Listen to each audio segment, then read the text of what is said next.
Hello, this is Lori Fernay Vlog. For today's video ay tayo po ay magluluto muna. At dahil sa sobrang init, nawalan po ako ng appetite kumain. Ano na to, 1 week na. Yan. So ito po ay dahon ng sili, dahon ng malunggay from my backyard. Ito ay binili ko ang dahon ng sili. At yung mais, wala akong makitang yellow corn. So, white yung naandoon. 38 pesos.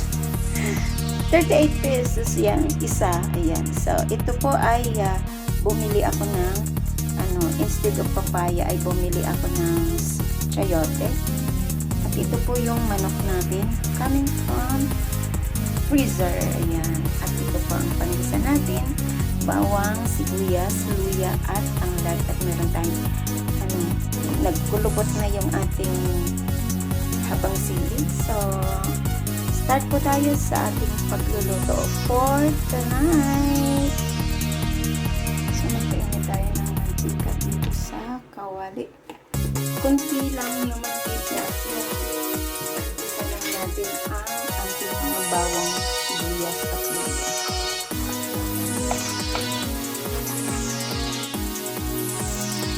Lagyan ko na yung luya.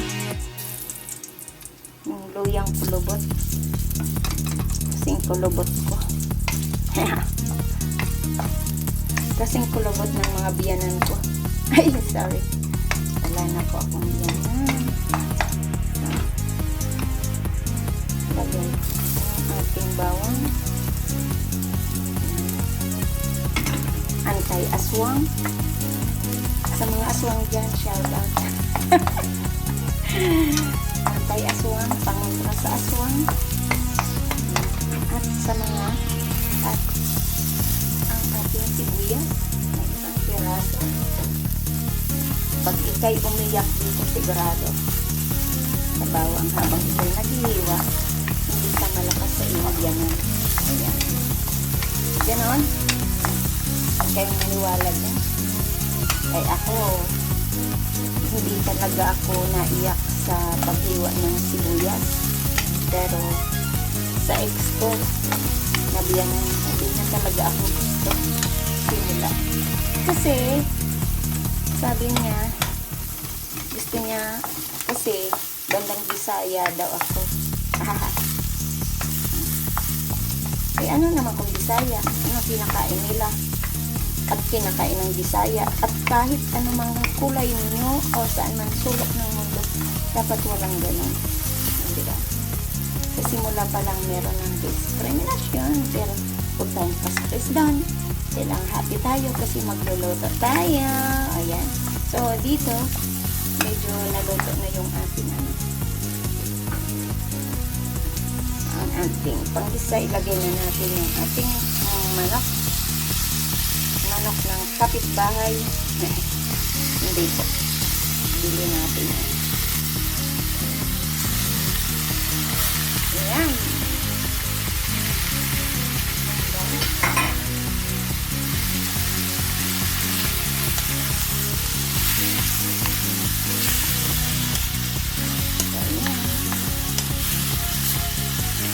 Dito, maglagay na tayo ng patis.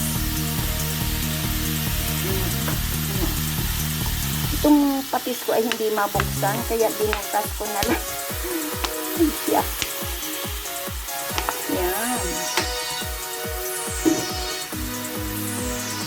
At lagyan po natin ng black pepper.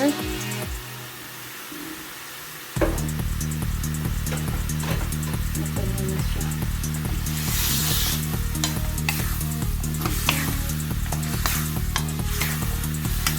So, takpan po natin siya hanggang maluto. Takpan natin.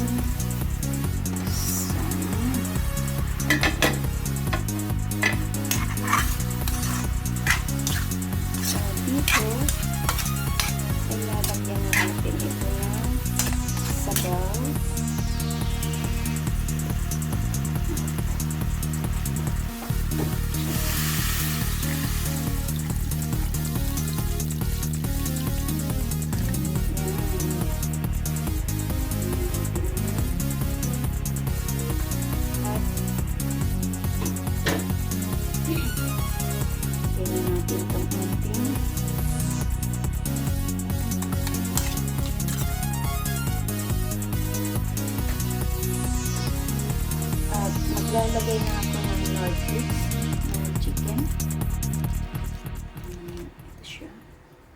para pagkulo ay diretso na.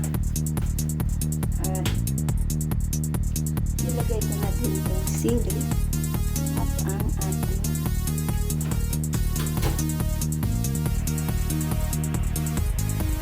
mais para pagkaluto ng manok ay ito na rin ang ating gulay.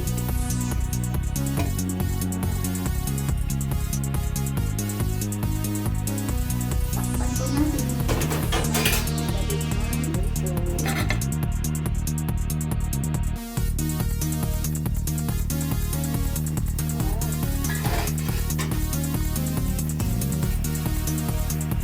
Bango ang bango ng ano, pagkulo niya, so ang bango. First time ko magluto ng tinolang manok na merong mais.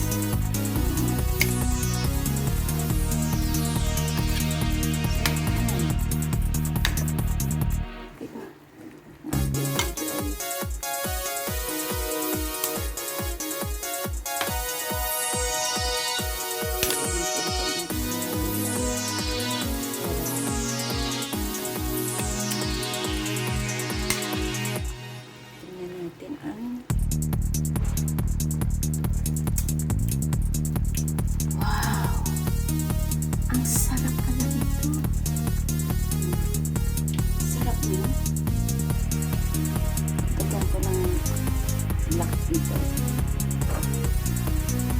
I-try nyo po ito. Makakalimutan yung mga ex na nito. Tsaka yung mga taong nagbigay sa inyo ng sama ng loob. Makakalimutan nyo, promise. Tinolang manok na may mais. Sobrang sarap. Kung may bulalo na baka sa baka ginagawa, ito naman ay tinolang manok. Sobrang sarap. Tapos may tanglad siya. Suwabe. Wow, ang sarap. Wala pa yung dahon ng sili. Diyan. So, i-ano lang natin hanggat maluto ang ating chicken. Kasi yung sabaw ng sili, masarap yan. Ito, ano talaga dito yung aking, kasi wala akong ganang kumain. So, ito talaga ang ano ko dito. Nagsaing na ako ngayon at makakain ako ng maayos. Tapos meron pa ako diyang tuyo, may daing akong isda, may dilis, ay, sus, grabe. Tapos ito, isawsaw mo to sa, ano, lagyan mo ng yung patis at saka merong ano, what's this, patis na merong kalamansi at siling pula. Basta ka, lalabas ang iyong mga pawis na ito kakahigop ng sabaw.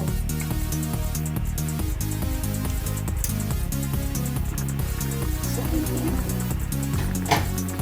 Nakapagod kasi ulit at malaga para malapot ang luto yung ating manok.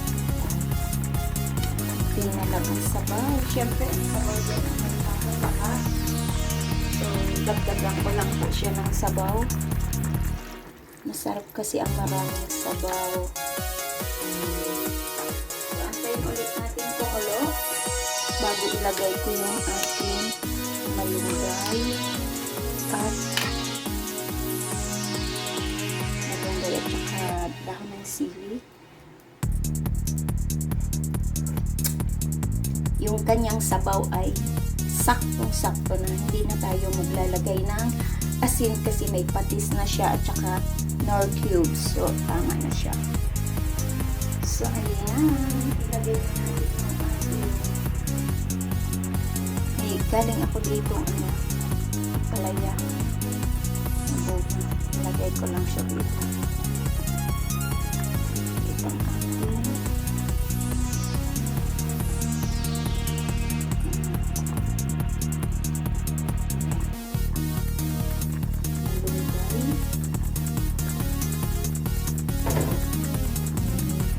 baka ayaw nilang maglagay ng malunggay pag madami kasi sabi mapait daw. Hindi po.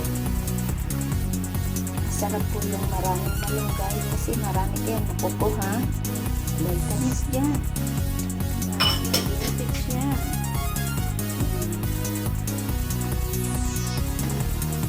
Sa aking backyard ay libre lang. May sili din ako dyan. Kaso siling siya. Hindi siya ganun kadami ang 15 yung sili na yun. 15. Balik. Wala nang 10.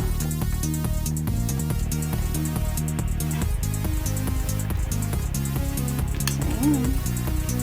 Kainan na. Ilagay ko na po siya sa ating serving bowl.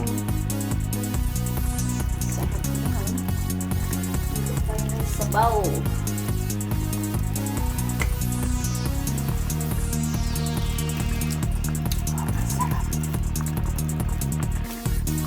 So, salamat po sa inyong lahat. Shout out everyone. At sa hindi pa po nakasubscribe ng aking channel, please do subscribe and hit the bell button para lagi kayong updated sa aking mga vlog. This is Lori Panay Vlog.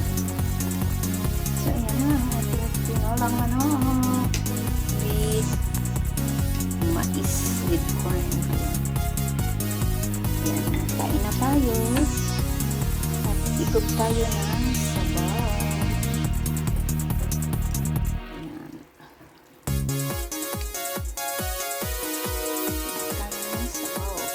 Thank you so much sa inyong pag-attend ng aking kanyang for tonight.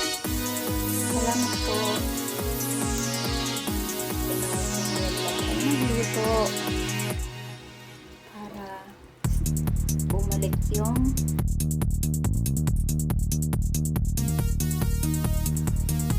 so, yan na.